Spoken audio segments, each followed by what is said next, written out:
Hey everybody, it's Brandon here from My Seminary Life, dropping in for a short recap episode here today for you all.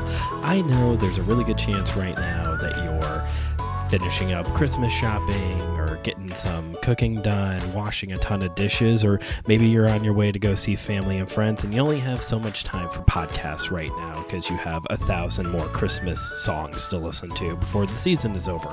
That's why this episode's going to be a little shorter, just going to get right to the point, doing things a little bit differently here at the end of the year this year. In years past, the holiday party special had this like recap, and then here's like what to look forward to in 2020 or in the next year, and then in the middle have this like fun, crazy time having a conversation with someone about something. This year did it a little bit different. It just kind of worked better for the calendar to break it up, and I think in the years to come we'll break it up like this depending on how series lineup. So if you're looking for the fun, crazy holiday party conversation, that was last week's episode. Go check that out. We got Elizabeth Clyde, Joshua Knoll, and TJ Blackwell all on the show to talk about the top 10 most popular holidays in the United States. It was a lot of fun to talk about that. But today is going to be a recap of 2023 and something else different from years past. In the years gone by, I've talked about like the most popular states and countries that listen to the show and where are people listening and all this. I'm not going to talk about that stuff. That stuff isn't as interesting or really even all that relevant to you all. You know where you are listening to this show right now. And no surprise, the United States is the most common place that the show is listened to. The only further comment I'll make is, yet again, Indiana is not the most popular state to listen. My own home state is not the most popular place to listen to My Seminary Life. I think it was Alabama this year. It was like Alabama and North Carolina were the top two. Most popular city, though, well, that's Chicago. And it's probably because a lot of the phones here in Northwest Indiana, probably the GPS signal sends it out as Chicago and not very specifically Crown Point, Gary, or even South Bend, because South Bend sometimes gets looped into Chicagoland. And if you're not from around here, those locations mean nothing to you. But if you are from around here, you know that South Bend is definitely not in Chicagoland. Anyway, way off track already. So this is a recap special. So what happened this year? I wanted to recap, just going to go over the different series and some of the big moments that happened this year. This was a big year for My Seminary Life. I don't think I really even anticipated how big and how expansive this year was going to be. We really grew this year, not just in downloads. Like there was a bump in downloads, especially very recently, since I would say maybe August or so. There's been a big increase in listeners. So to you all, hi, welcome to the show. But this has been an expanding year. We've started expanding the MSL cinematic universe into different areas in different ways, and it's just been really interesting to see how these new endeavors have played out. And, you know, looking forward to in next week's episode when we talk about what's coming up in 2024, other ways that we're going to be expanding and growing the show and its various other areas that we're reaching out in. There's growth happening, and that's exciting. And but without any further ado, let's get this recapped. We had 7 series this year, including a bunch of individual episodes as well, a bunch of specials, probably more specials than we've ever done in the past. But we had 7 different series this year. It starts all the way back in January with Roots of Sabbath. Roots of Sabbath was a class that I took that was not connected to seminary, talking about why it is still a good practice to, as a spiritual discipline, to observe a Sabbath rest. And I'm a little bit bummed I have not been as diligent with this as I originally intended to, although there is forever something worked into my content creating schedule that is right there that prevents me from taking on too much work during the Friday night into Saturday time frame, but it was a good spiritual discipline time, good conversations, a lot of interesting feedback across the board. Some people find the whole idea of keeping a Sabbath rest very uncomfy. It's too much like we're relying on the law and not on Jesus, but it's very interesting when you get into the various perspectives on why you can have faith in Jesus and be saved by his grace and his blood and still do something like this that is more restraining, and, also to kind of look at it from this lens of why are you so uncomfortable with this idea of taking a break? It's a really neat subject. Go check out the series of episodes if you haven't yet already, or just dive into the topic yourself. Either way, it's a good one. Moving on now into February and March, we had 2 series going on at the same time because I am insane. The first one was called Local Church Ministry. This was the final class that I had to take to finish my master's degree and to end the first era of my seminary life. This class dealt with very current, very relevant issues going on in the church, the LGBTQ plus movement, multi-generational ministry, topics like that, politics, understanding, these kind of like very current conversations is what we read about, reflected on, ministering in a post-pandemic era, like just how all these things contribute to how we as ministers need to think critically and implement ministries that meet needs, that take a stance, that clearly communicates what we believe about social justice, things like that. Simultaneously, we had a listener-chosen series going on at the same time called Fish Fridays. This ran every Friday during Lent, where I unpacked what is Lent.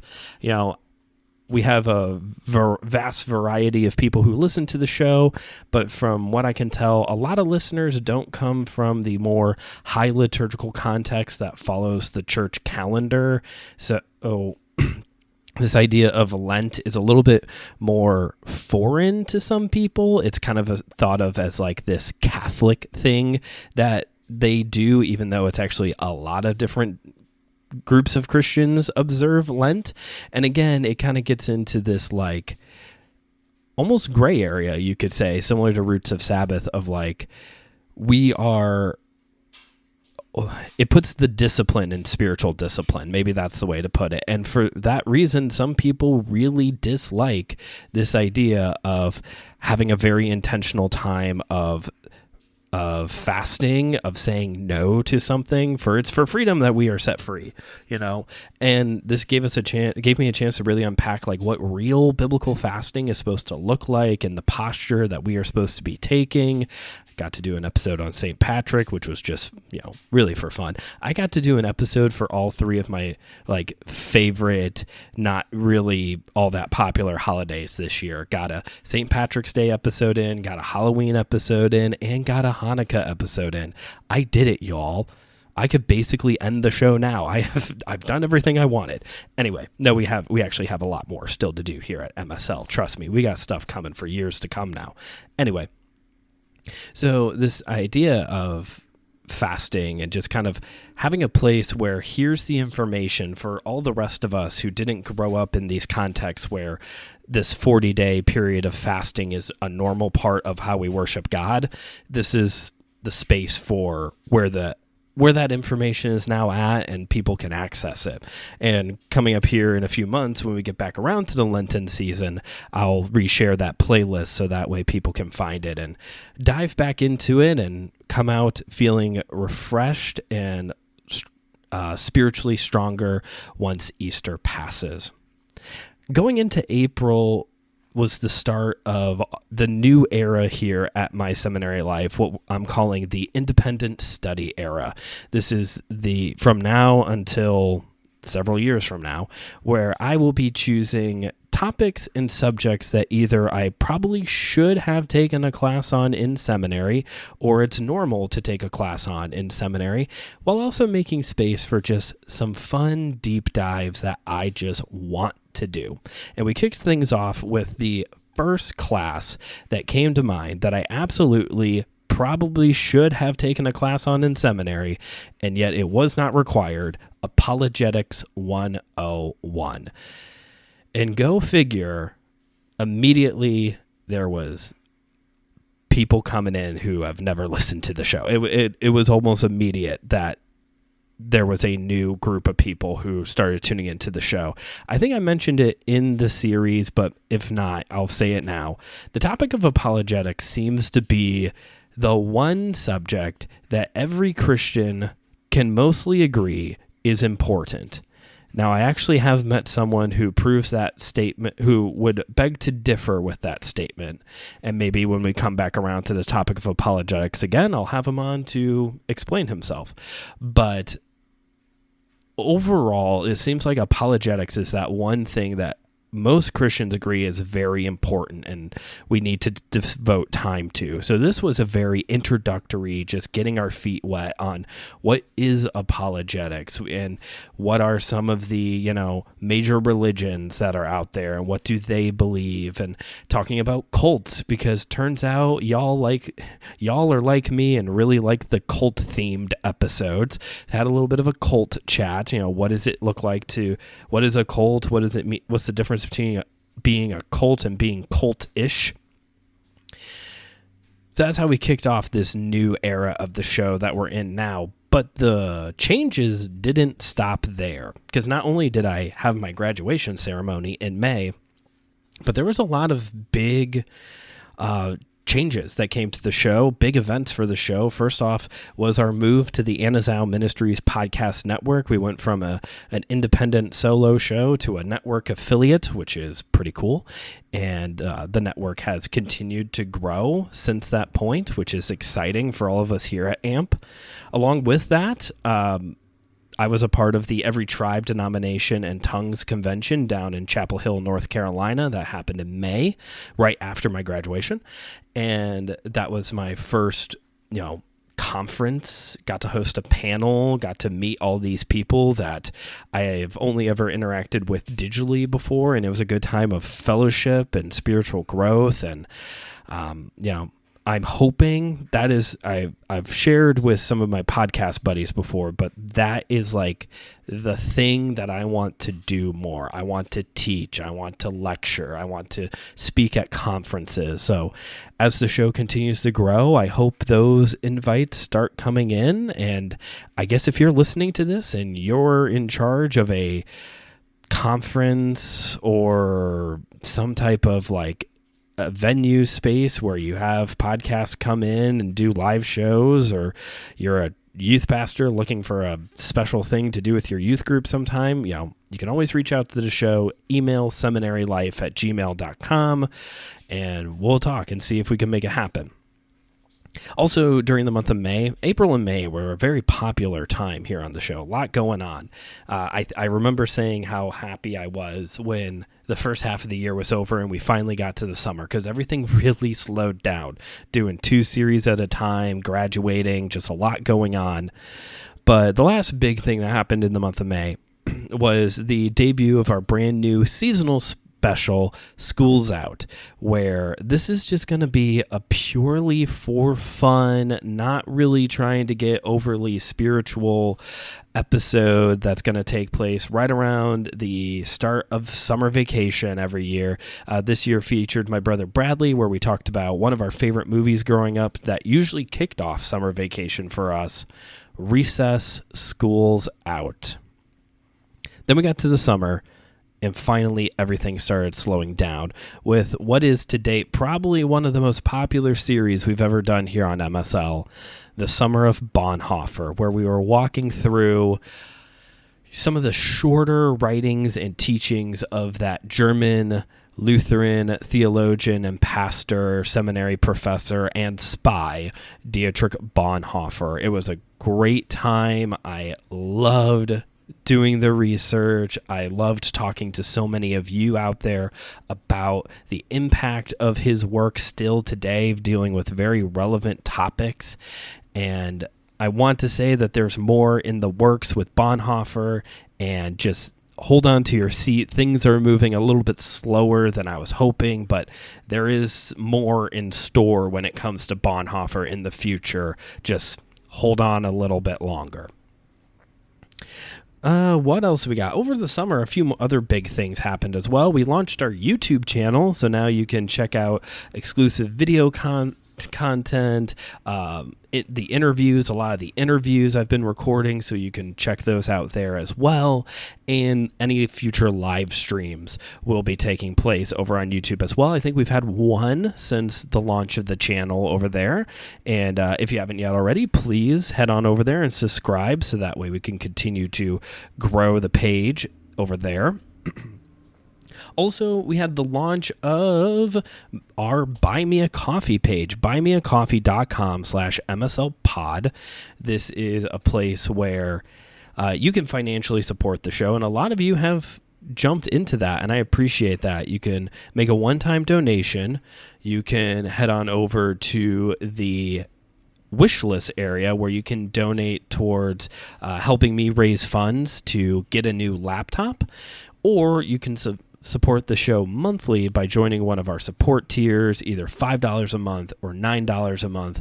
The $9 a month tier gets you access to, both the $5 and $9 a month tiers get you exclusive access to monthly blog posts. I post at least 2 blog posts a month over there, including the release schedule for the upcoming month. So, like right now, this is a bad example, because what I did was I posted about all of the series coming out next year early. You're going to find out next week about it, or you can subscribe to one of the tiers and find out, right now.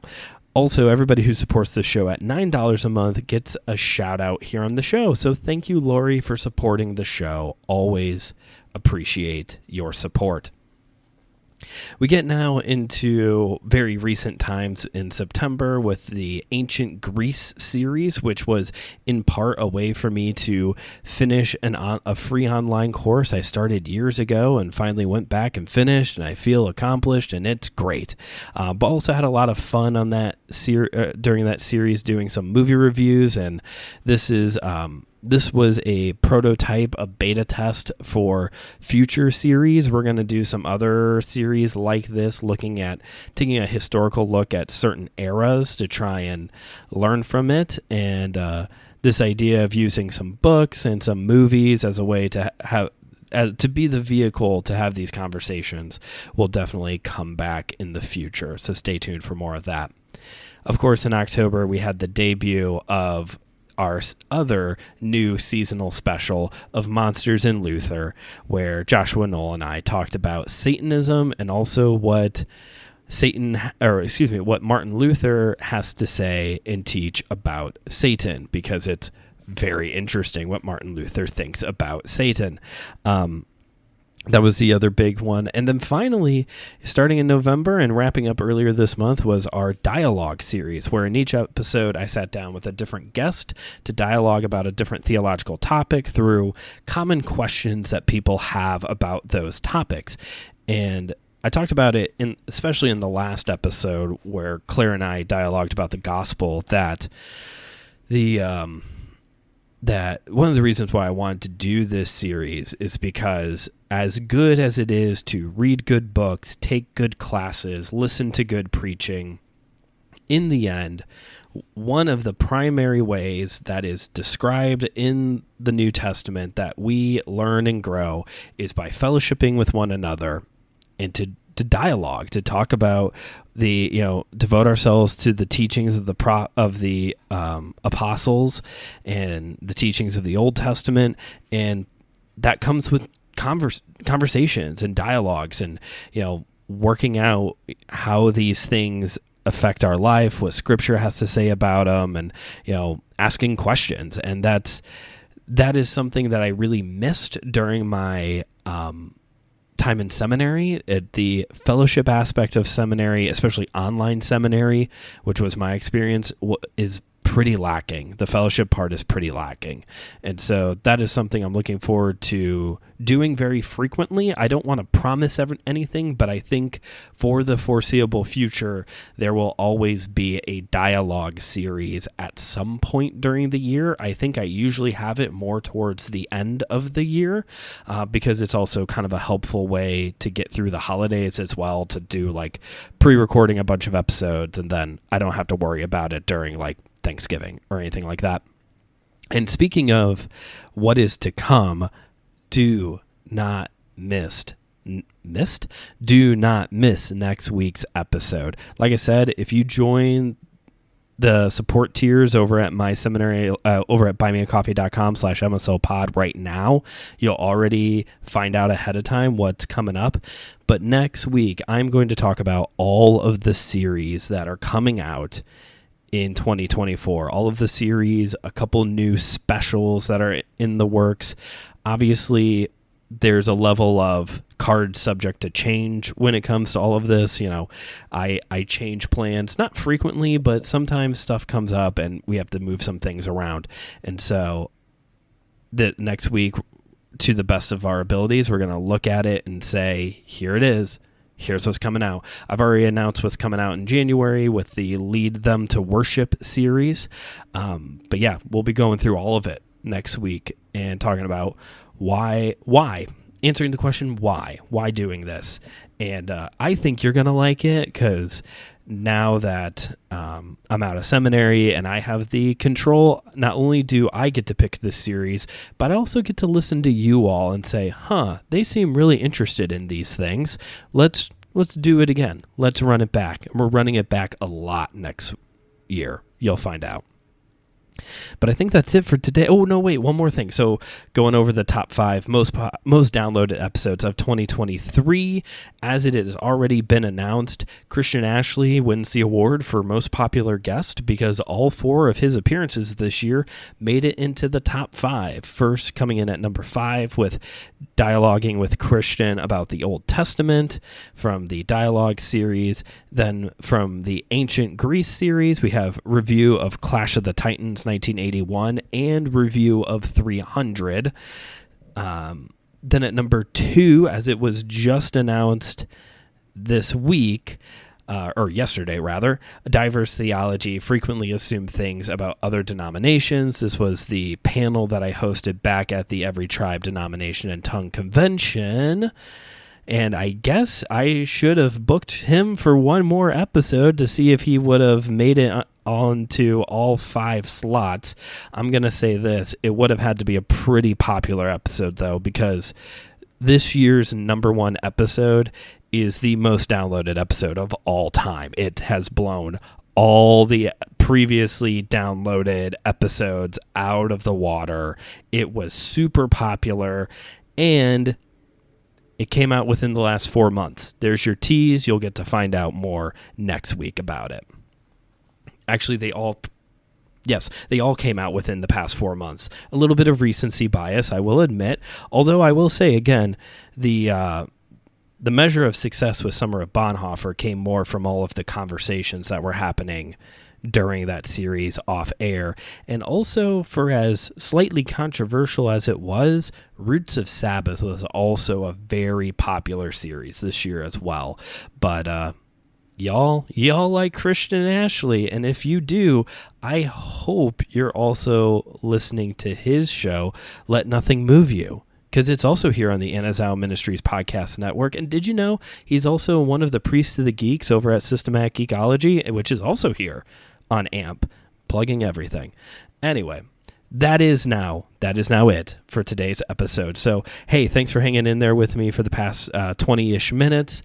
I hope you have arrived at your destination or finished whatever little project you were working on while you were listening to this. Once again, Merry Christmas, Happy Holidays. You know the drill on all of this stuff. Let's just call it a day. We'll see you next time.